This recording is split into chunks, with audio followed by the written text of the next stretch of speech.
Good morning, church. My name is David Cauthorn, and this is my wife, Samantha, and we would like to share with you today why we give financially to Wake Forest United Methodist Church.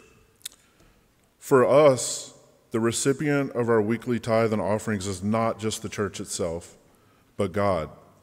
The church is the vessel, but we are also personally giving back to God and to his kingdom for all that we have received. Samantha and I have received God's goodness in deeply personal and miraculous ways. Marriage itself is a miracle. For us, the journey to this union wasn't without challenges. It took time, patience, and God's hand to bring a 39-year-old bachelor to the altar. Yes, that's me. Yet it is in these chapters of life that God's goodness has shown the brightest. We have faced our share of struggles. We've lost beloved family members, we've endured job losses, and battled health challenges. There were even moments when we felt like giving up on ourselves and on each other. But none of this has ever dimmed God's goodness, his unconditional goodness. In our sorrow, he has comforted us.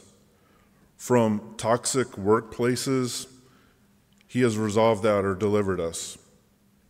In our sickness, he has brought us healing.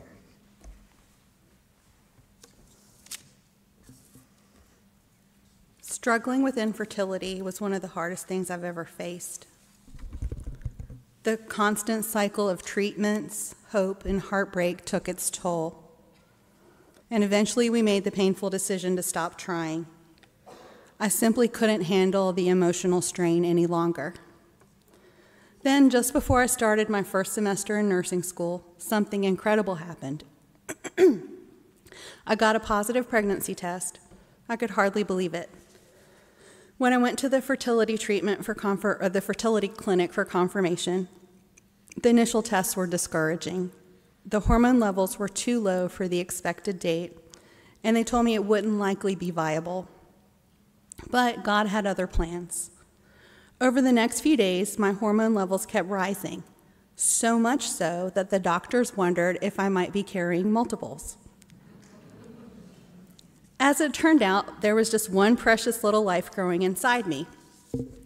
We decided that the child would be named Joseph or Josephine, which means God will increase, because that's exactly what God does.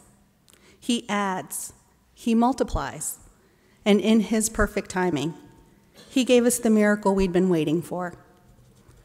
One of the ways we show our gratitude to God is through our financial giving.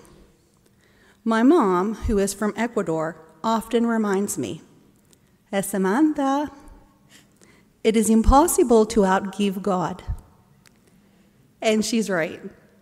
Every time we've stepped out in faith and increased our giving, we've seen God provide abundantly. Despite working for employers who, let's say, pinch pennies, we've experienced unexpected promotions. Our cars and appliances seem to last forever. Blessings just appear.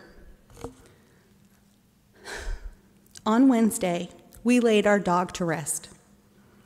Earl was my shadow for 17 years.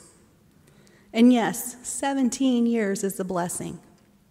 But in that vet clinic, as I sobbed that bittersweet so long to my buddy, it was God's goodness that sustained me. This week, I am most thankful for the abundance of God's strength and peace. God doesn't just meet our needs. When we pause to reflect, we see that our cups are overflowing with his goodness. It all comes from him. Giving to Wake Forest United Methodist Church is a tangible way to thank God for his goodness. And remember what my mama always says, it's impossible to outgive God. Thank you.